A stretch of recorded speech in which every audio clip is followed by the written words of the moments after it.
This is a quick video to show our invoice record reporting, or what is commonly known as a monthly billing report. In Project Insight, you can create an invoice record report by going to the Reports menu, which is the top pie chart on the very top navigation. So we'll choose from the list of the types of reports and select Invoice Record.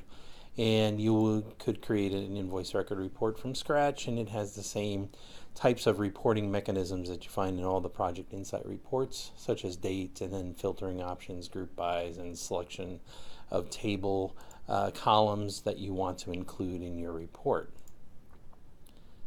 I went ahead and pre-created a report called monthly or month-end billing report rather, and I gave it a description that shows last month's invoices and whether they were downloaded. So if I click on the name of that report, it runs it for last month. Since we're in November here, it ran it for October of 2017. You can see there are 3 invoices that are on this report that were created. They're all for the same customer, and 2 of them were actually for the same project. So to edit information on this report, there are only certain things that you can edit straight up on the report, and that's the date, the name, and the purchase order number, invoice number, and so forth. So if I go into my inline edit mode, you can see where I can change data and where I cannot. So I can't change this piece of data because it's calculated.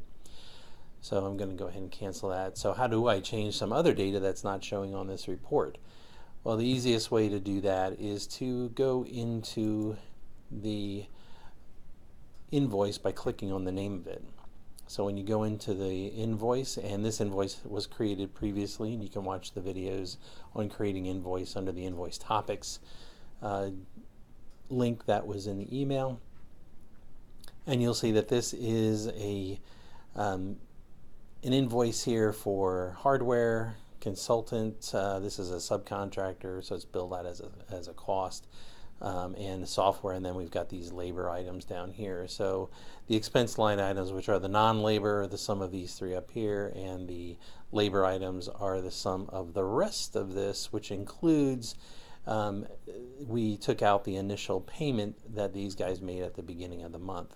So in here I can change all kinds of things. I can do the same kind of editing that I could do on the report by clicking the top edit icon in the gray bar, and I can get to the big, I call it the big add edit. So if I wanted to add a classification, say this is service, maybe my sales rep is Nathan, I can put terms on this. This is usually pre-populated from your company setup.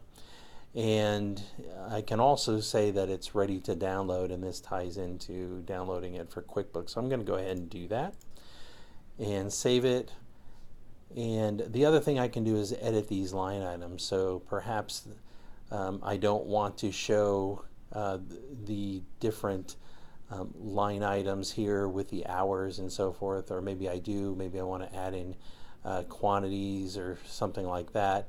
To edit one, you can just hit this edit icon on the row, or you could double click on the row itself and you'll go straight into the invoice line item detail. In here you can do all kinds of things, change the description, with client maybe, and you can make sure that all things are correct, change the things that are not correct, and then add to the description or not, and then you can save this with this button right here, and any of your changes get reflected. I can also change the cost, maybe the deployment. We said that we were going to do a flat rate for the deployment, and it wasn't $340, so I can edit this row. I can change the calculation type to just fixed total, and say that we told them that it was going to be $500 and for the deployment, and save that. And you'll see that it comes out as 0 rate, but a total here. And As you can see, it totals up what the expense line items are and then what the labor line items are. So I also mark this as ready for download. So if I go back to my report, you'll see that it's ready to download as yes now. If everything is reviewed and is in proper order, I can say that I want to download this one just by clicking on the no and changing it to yes. So if I've already reviewed those, I can go ahead and just say they're ready to download.